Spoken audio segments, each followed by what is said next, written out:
Today, we are immersing ourselves in a cinematic phenomenon, one that really redefined the American success story and permanently altered the landscape of one of the country's oldest cities. We are looking at the 1976 independent sports drama, Rocky. Right, and almost everyone knows the plot, the underdog boxer. But for this exploration, we're deliberately leaving the story itself aside.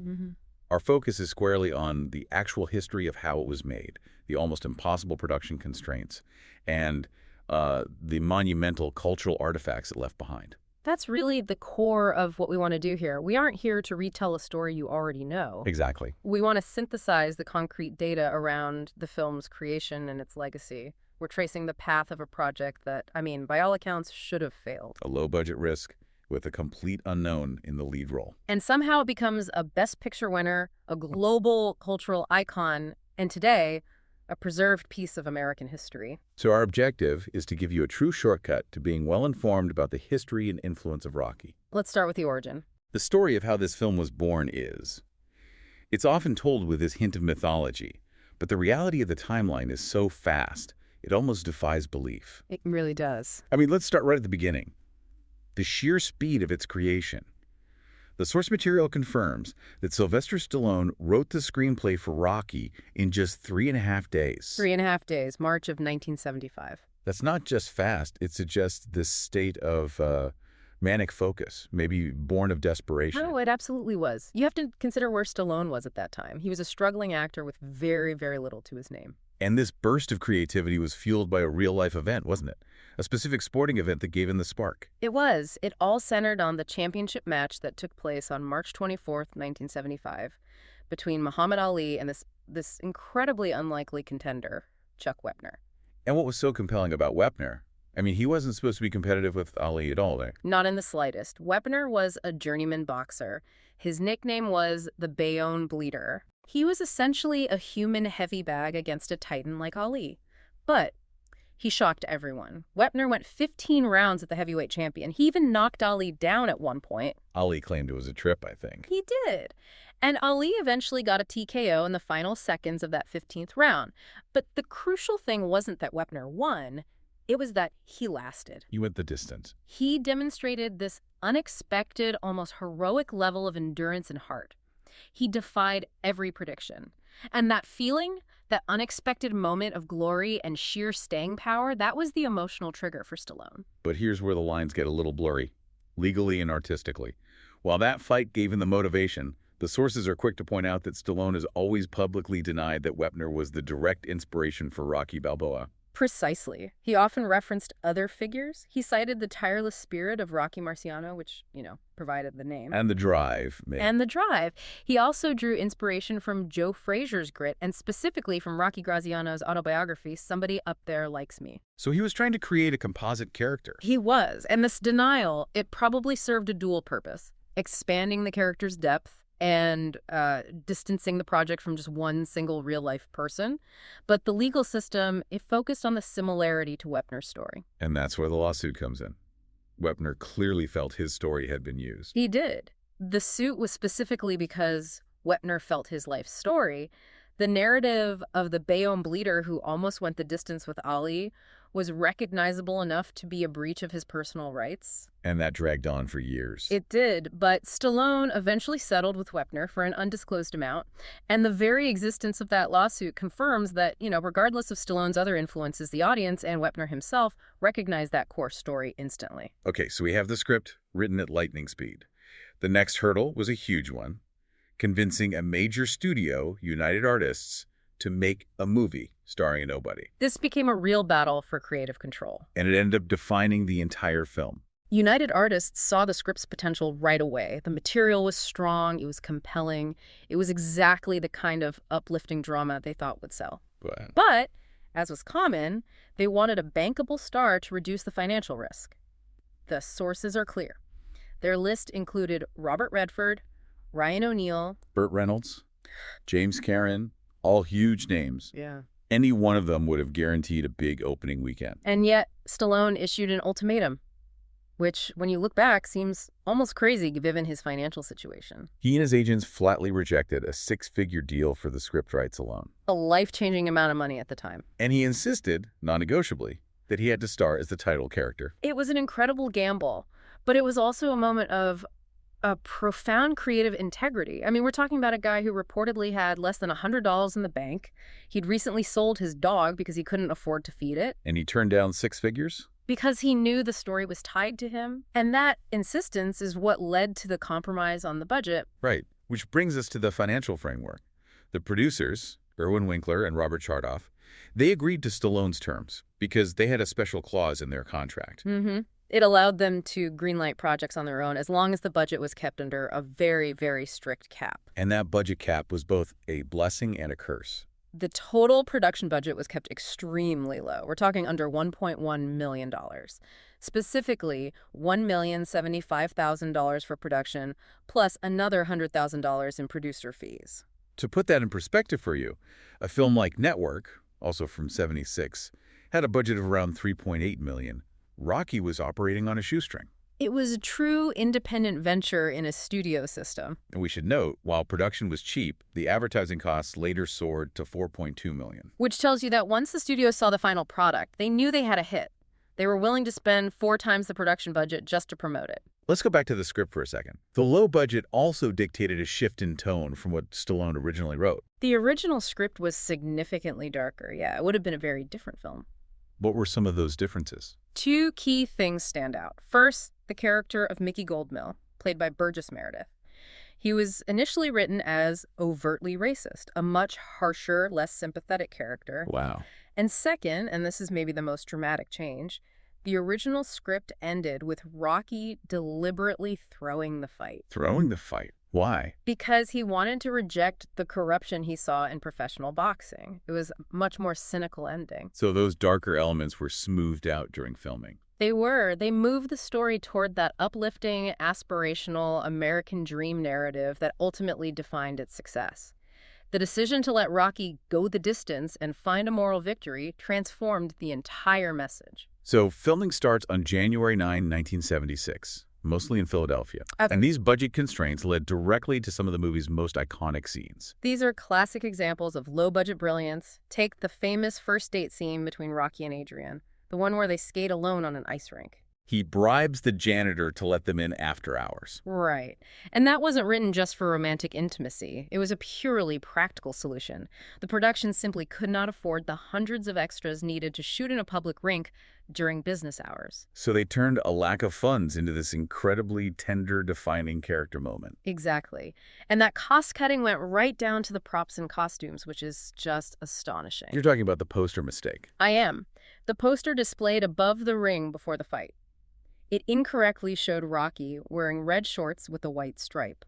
In the actual fight, he wore the opposite. And instead of reprinting this massive prop, they just wrote a brief scene where the promoter points out the mistake and basically says, it doesn't really matter, does it? It was cheaper to pay for a line of dialogue than to fix a set error. That is mind-boggling efficiency. But it also makes the world feel messy and real, doesn't it? It does. And a similar thing happened with Rocky's robe. When it arrived on set, it was way too big for Stallone, just baggy and ill-fitting. So instead of getting a tailor, Stallone just worked it into the dialogue. He has Rocky point out how ridiculous and oversized the robe is, which turns a production mistake into a character detail that highlights his amateur status. It's that kind of resourceful filmmaking that gave the film its raw, almost documentary-like feel. That low-budget reality didn't just shape the set, it also drove the casting process, particularly for the key supporting roles. While you had Stallone, Burt Young, and Burgess Meredith set, finding the right actors for Apollo Creed and Adrian was a challenge. Let's start with Apollo Creed, the champion. The role eventually went to Carl Weathers, but that was after a real-life boxer, Ken Norton, pulled out. Right, but what's most significant is where the character came from. The sources confirm that Apollo Creed was intentionally modeled, both in persona and mannerisms, on Muhammad Ali. The showmanship, the poetry, the confidence. All of it. It was a direct homage to Ali's public presence. You needed this colossal, almost mythical champion for the underdog story to work, and at that time, Ali was that peak. And Ali himself acknowledged it, didn't he? He did. Most famously, at the Academy Awards ceremony in '77, He and Stallone staged this brief, friendly confrontation on stage. It was like a public acknowledgement of the artistic debt. It legitimized the character, but we also have to bring up Joe Frazier's claims. He had a cameo in the film, but he later said they used parts of his training regimen without credit. That's a fascinating counterpoint. Frazier specifically pointed to two iconic moments: Rocky punching the sides of beef in a meat locker, and the legendary run up the steps of the Philadelphia Museum of Art. He said he did those things in real life. He claimed those were his methods, right there in Philly, so this raises a great distinction. While Ali may have inspired the champion's persona, it's possible Frazier inspired the hero's methods. Which just deepens the film's connection to the real world of boxing. Now, what about Adrienne? Her casting seems to show how determined they were to avoid a typical movie star look. Oh, absolutely. They had significant difficulty casting her. The first choice was Carrie Snodgrass, but that fell through over salary. Then Susan Sarandon auditioned. But they said she was too pretty for the part. Exactly. They felt she couldn't capture the shy, withdrawn character they envisioned. Cher also auditioned, but she was deemed too expensive. So they went with Talia Shire. Yes, the producers insisted on her after her audition. They believed she had that perfect blend of fragility and quiet strength. It shows they valued authenticity above all else. And that commitment to authenticity, to grit, it extended to the minor roles too. Yeah. The low budget meant using everyone they had on hand. In this case, family. It's a really charming part of the production. Stallone brought in his own family for small parts. For example, his father rings the bell during the final fight. And his brother, Frank Stallone. He's the street corner singer. And that song he's singing with his friends, Take You Back, is actually an original song that's on the official soundtrack. That gives it such a local, authentic feel. But the cast list also has some surprising names who were complete unknowns at the time. It does. Rocky really was an incubator for future stars. You have Tony Burton, who played Apollo's trainer, Tony Duke Evers. He ended up staying with the franchise for its entire run. A very rare feat. And here's the one that always gets people. Michael Dorn, who you know as Worf from Star Trek, The Next Generation. In a way. He made his uncredited acting debut as one of Apollo Creed's bodyguards. That's an amazing piece of trivia. To think the future Klingon warrior started out silently guarding Apollo Creed. It just shows the pool of talent they drew from. Let's pivot to the technical side of things, because the sound and the visual language of Rocky are just as iconic. And the musical score was also created under huge financial pressure. The sources detail an astonishingly low music budget. Just $25,000 for the entire score, composed by Bill Conti. $25,000. That had to cover everything. Conti's fee, the musicians, the studio time, even the recording tape. It was shockingly low, even for 1976. And from that tiny investment came one of the most recognizable movie themes in history. Gonna Fly Now. It completely transcended the film. It became this global shorthand for striving and determination. The numbers are staggering. It hit #1 on the Billboard Hot 100 list. And the American Film Institute later ranked it as number 58 on its list of the 100 greatest movie songs. It's a perfect example of how scarcity can sometimes force brilliant simplicity. And beyond the music, Rocky is famous for its use of a new piece of technology, the Steadicam. Oh, yes. Invented by Garrett Brown. This system gave them this revolutionary stability for smooth, dynamic photography. It was absolutely crucial for those training montages. It let the camera run right alongside Rocky. Exactly. It tracked his movement, followed him up the art museum steps. It gave those sequences their power and intimacy. Now, we do need to clarify an important detail. Rocky is often miscredited as the first film to use the Steadicam. It's a common misconception. The research confirms it was actually the third. The films Bound for Glory and Marathon Man used it just slightly earlier. But Rocky was the film that really popularized it. Without a doubt. It was the film that showed a mass audience what the technology could do, especially for action. It really established the visual template for modern sports films. So let's move from the challenging production to the astounding result. The financial success of Rocky wasn't just good. It was revolutionary. The numbers are genuinely shocking.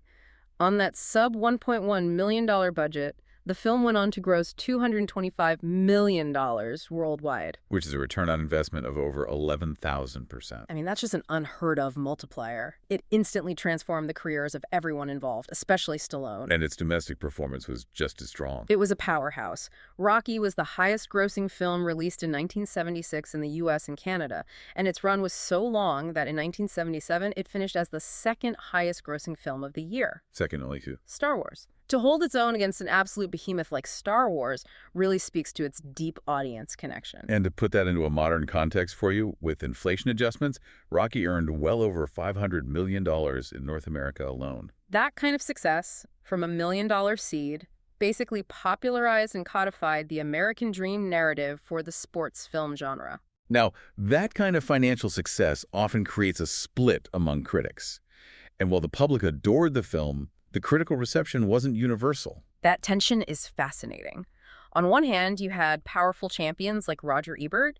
He gave it a perfect 4 stars and even compared Stallone to the young Marlon Brando. High praise. But the film had significant detractors who challenged its sentimentality and, more importantly, its morality. Vincent Canby at the New York Times was one. He dismissed it as pure 30s make-believe.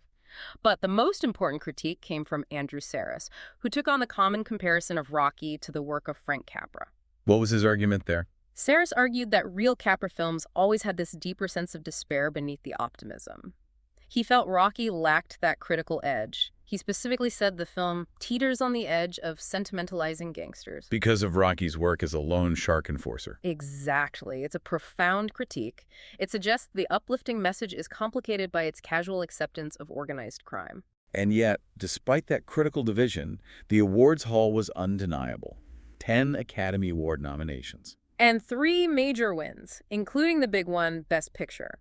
It also won Best Director for John G. Avildsen and Best Film Editing. It also won the Directors Guild of America Award and the Golden Globe for Best Motion Picture. That cross-industry acclaim cemented its status as an instant classic, and its critical ranking has only improved over time. The American Film Institute ranked it as the 2nd best sports film of all time. Second only to Raging Bull. Which confirms its institutional significance. Let's move to the most tangible, permanent piece of Rocky's legacy. I'm talking about the Philadelphia Museum of Art and the steps that are now forever linked to the character. The front steps of that museum immediately became known worldwide as the Rocky Steps. It's one of the most recognized cultural icons to come out of 70s cinema. People go there not for the art inside, but to reenact that training montage. And then there's the statue, the bronze statue that Stallone commissioned for the filming of Rocky III in 1982. Which created a whole new layer of controversy. It did. Its initial placement on top of the steps sparked this very public debate in Philadelphia about public art. Was a statue of a fictional character appropriate for a high art cultural institution? And yet, many people in the city embraced it. I remember the source quoting the city commerce director, Dick Doran. An astonishing quote. He claimed that Stallone and Rocky had done more for the city's image than anyone since Ben Franklin. That is an immense statement. It is. It shows how immediately the city adopted the character as an avatar for its own grit and resilience. And the statue itself moved around quite a bit. It did. After the controversy, it was moved to the sidewalk outside the Spectrum Arena, but it was so popular it kept being brought back temporarily for the filming of sequels. And what was the final resolution? A compromise. In 2006, the statue was given a permanent home next to the steps at ground level.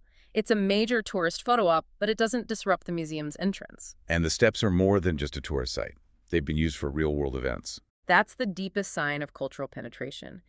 In the 1996 Summer Olympics torch relay, Philadelphia native Dawn Staley ran the steps as part of her route. And in politics, too. Presidential candidate John Kerry used the steps in 2004. When Olympic athletes and political leaders are using them, they're invoking the film's message of hard work and overcoming the odds. And of course, the ultimate confirmation of cultural recognition is parody. That training montage has been parodied constantly. So many great examples. In The Fresh Prince of Bel-Air, Will tries to run the steps and collapses. Right, and then gets robbed. A comedic inversion of the moment. And you see it in films like The Nutty Professor and You Don't Mess with the Zohan. It's a template for triumphant training. The final piece of this legacy is just the sheer longevity of the franchise and its archival status. Right. This wasn't a one-off hit. It launched a franchise that has spanned nearly 5 decades, 8 sequels and spin-offs in the original series, running all the way through Rocky Balboa. And then the spin-off series, starting with Creed. Which marked a major shift. The sources note that Stallone didn't appear in the latest film, Creed III. It was a passing of the torch to a new generation. And the story has migrated far beyond the screen. Yes, there was a novelization, various video games, and even a theatrical musical. Rocky the Musical premiered in Germany in 2012 and then opened on Broadway. The fact that the core story could translate to a musical format really confirms its universal strength. And finally, the institutional preservation. The National Museum of American History holds key artifacts from the films: the red satin robe, the black fedora, gloves from the sequels. It confirms the film's status not just as entertainment, but as a documented piece of American cultural history. So to connect all these points, Rocky's significance is really tied to the contradiction at its heart. It was a project the studio rejected, forced into existence on a minimal budget, and yet it defeated massive productions to win Best Picture. It changed the economic template for success in Hollywood. So what does this all mean for you, the listener? Consider that unique, tangible relationship between the film, a piece of 3-day writing, and the city of Philadelphia. The Rocky character created a piece of permanent public sculpture and transformed a simple flight of stairs into a globally recognized monument to human striving. A municipal feature turned into an icon. Think about the singular power of a cinematic moment to fundamentally alter a city's landscape and identity. The true, enduring message of Rocky wasn't the final bell in the ring, but the permanent physical mark left by an ordinary person striving to prove something profound, really just to himself. That transformation of an abstract feeling of hope into a physical, recognized monument is what makes Rocky a true singularity in modern film history. Thanks for listening.